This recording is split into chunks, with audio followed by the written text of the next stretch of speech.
ब्राह्मण, देव शिरोमणे, तुम सदा समस्त जगत के उपकार में लगे रहते हो। तुमने लोगों के हित की कामना से बहुत उत्तम बात पूछी है, जिसके सुनने से संपूर्ण लोगों के समस्त पापों का क्षय हो जाता है। उस अनामय शिव तत्व का मैं तुमसे वर्णन करता हूँ। शिव तत्व का बड़ा स्वरूप उत्कृष्ट एवं अद्भुत है। जिस समय समस्त चराचर जगत नष्ट हो गया था, सर्वत्र केवल अंधकार ही अंधकार था। न सूर्य दिखाई देते थे, न चंद्रमा, अन्य ग्रहों और नक्षत्रों का भी पता नहीं था। न दिन होता था न रात। अग्नि, पृथ्वी, वायु और जल की सत्ता भी नहीं थी। प्रधान तत्व से रहित सूना आकाश मात्र शेष था। दूसरे किसी तेज की उपलब्धि नहीं होती थी। अदृष्ट आदि का भी अस्तित्व नहीं था। शब्द और स्पर्श भी साथ छोड़ चुके थे। गंध और रूप की भी अभिव्यक्ति नहीं होती थी। रस का भी अभाव हो गया था। दिशाओं का भी भान नहीं होता था। इस प्रकार सब और निरंतर सूची मेद और घोर अंधकार फैला हुआ था। उस समय तत्वसद ब्रह्मा, इसी श्रुति में जो सत सुना जाता है, एकमात्र वही शेष था। जब यह, वह, ऐसा, जो इत्यादि रूप से निर्दिष्ट होने वाला भावात्मक जगत नहीं था, उसी समय एकमात्र सत ही शेष था, जिसे योगी जन अपने हृदय आकाश के भीतर निरंतर देखते हैं। वह सब तत्व मन का विषय नहीं है। वाणी की भी वहां तक कभी पहुंच नहीं होती। वह नाम तथा रूप रंग से भी शून्य है। वह न स्थूल है, न कृश है, न हस्व है, न दीर्घ है तथा न लघु, न गुरु। उनमें ना कभी वृद्धि नहीं होती, न हास्य। श्रुति भी उसके विषय में चकित भाव से है। इतना ही कहती है, अर्थात उसकी सत्ता मात्र का ही निरूपण कर पाती है।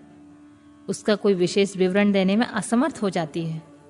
वह सत्य ज्ञान स्वरूप, अनंत परमानंदमय, परम ज्योति स्वरूप, अप्रमेय, आधार रहित, निर्विकार, निराकार, निर्गुण, योगी गम्य, सर्वव्यापी, सबका एकमात्र कारण, निर्विकल्प, निरारंभ, माया शून्य, उपद्रव रहित, अद्वितीय, अनादि अनंत, संकोच, विकास से शून्य तथा चिन्मय है। जिस परब्रह्मा के विषय में ज्ञान और अज्ञान से पूर्ण उक्तियां द्वारा इस प्रकार विकल्प किए जाते हैं, उसने कुछ काल के बाद द्वितीय की इच्छा प्रकट की। उसके भीतर एक से अनेक होने का संकल्प उदित हुआ। तब निराकार परमात्मा ने अपनी लीला शक्ति से अपने लिए मूर्ति आकार की कल्पना की।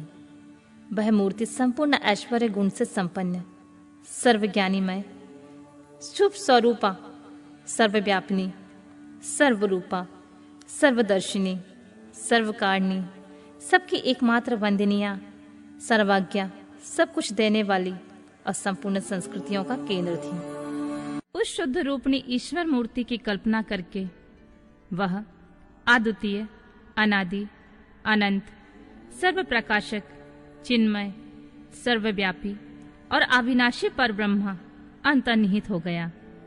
जो मूर्ति रहित परब्रह्मा है, उसी की मूर्ति भगवान सदाशिव है। अवाचनीय और प्राचीन विद्वान उन्हीं को ईश्वर कहते हैं। उस समय एकाकी रहकर स्वेच्छा अनुसार विहार करने वाले उन सदाशिव ने अपने विग्रह से ही स्वयं एक स्वयंभूता सृष्टि की रचना की, जो अपने श्रीअंग से कभी अलग होने वाली नहीं थी। उस पराशक्ति को प्रधान, प्रकृति, गुणवती, माया, बुद्धि तत्व की जननी तथा विकार रहित बताया गया है। वह शक्ति अंबिका कही गई है। उसी को प्रकृति सर्वेश्वरी, द्विदेव जननी, नित्या और मूल कारण भी कहते हैं। सदाशिव द्वारा प्रकट की गई उस शक्ति की 8 भुजाएं हैं।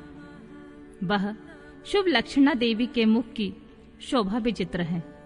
वह अकेली ही अपनी मुखमंडल में सदा एक सहस्र चंद्रमाओं की कांति धारण करती है।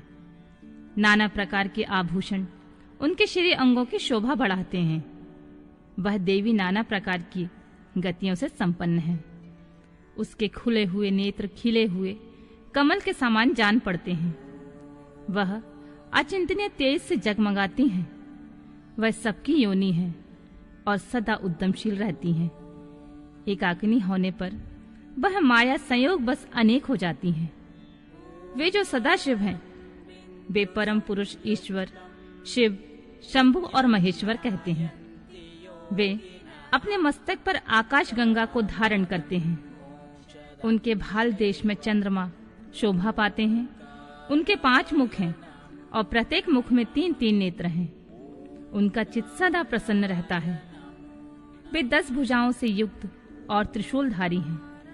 उनके श्री अंगों की प्रभा कपूर के समान श्वेत गौर है। वे सारे शरीर में अंगों में भस्म रमाए रहते हैं। उन काल रूपी ब्रह्मा एक समय ही शक्ति के नाथ शिवलोक नामक क्षेत्र का निर्माण किया था। उस उत्तम क्षेत्र को काशी कहते हैं। वह परम निर्वाण या मोक्ष का स्थान है जो सबके ऊपर विराजमान है।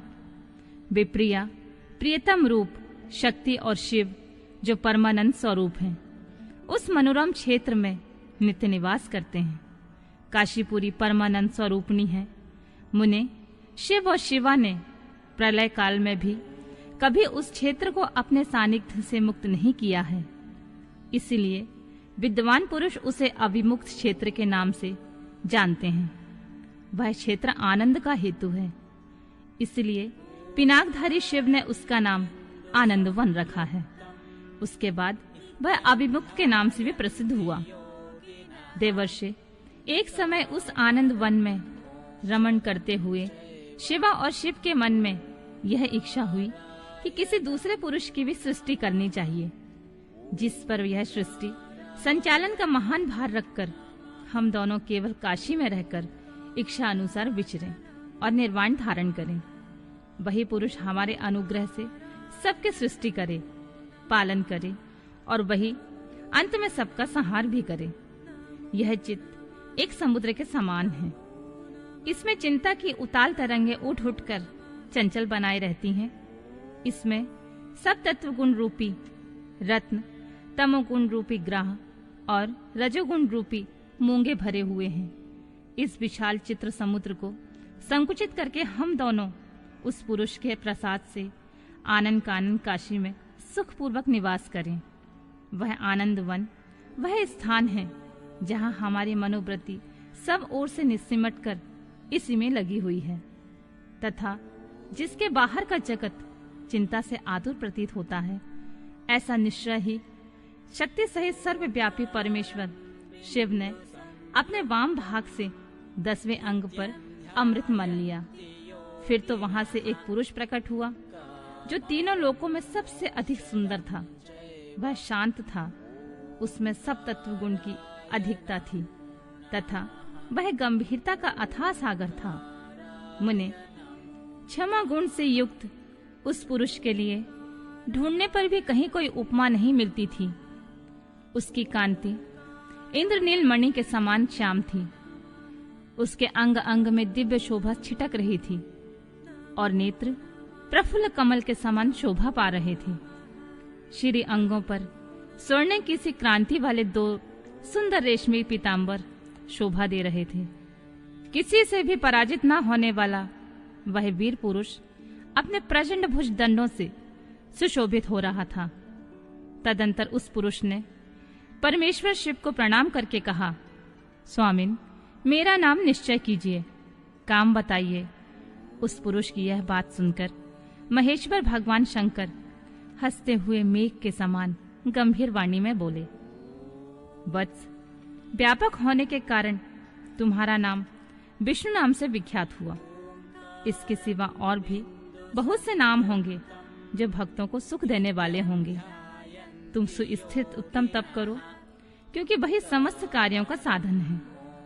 ऐसा कहकर भगवान शिव ने श्रास मार्ग से श्री विष्णु को वेदों का ज्ञान प्रदान किया। तदंतर अपनी महिमा से कभी च्युत न होने वाले श्री हरि भगवान शिव को प्रणाम करके भारी तपस्या करने लगे और शक्ति सहित परमेश्वर शिव भी पार्षद गणों के साथ वहां से आदृश्य हो गए। भगवान विष्णु ने दुधीर्घ काल तक बड़ी कठोर तपस्या की। तपस्या के परिश्रम से युक्त भगवान विष्णु के अंगों से नाना प्रकार की जल धाराएं निकलने लगीं। यह सब भगवान शिव की माया से ही संभव हुआ। महामुने, उस जल से सारा आकाश व्याप्त हो गया और ब्रह्मरूप जल अपने स्पर्श पात्र से सब पापों को नाश करने वाला सिद्ध हुआ।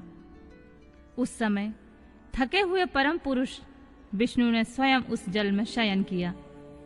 वह दीर्घ काल तक बड़ी प्रसन्नता के साथ उसमें रहे। नार अर्थात जल में शयन करने के कारण ही उनका नारायण, यह श्रुति सम्मत नाम प्रसिद्ध हुआ। उस समय उन परम पुरुष नारायण के सिवा कोई दूसरी प्राकृत वस्तु नहीं थी। उसके बाद ही उन परमात्मा महात्मा नारायण देव ने यथासंभव सभी तत्व प्रकट हुए। महामते, विद्वान, मैं उन तत्वों की उत्पत्ति का प्रकार बता रहा हूँ। सुनो। प्रकृति से महत्व प्रकट हुआ। महत्व से 3 गुण। इन गुणों के भेद से ही त्रिविध अहंकार की उत्पत्ति हुई। अहंकार से 5 तन्मात्राएं हुई और उन तन्मात्राओं से 5 भूत प्रकट हुए।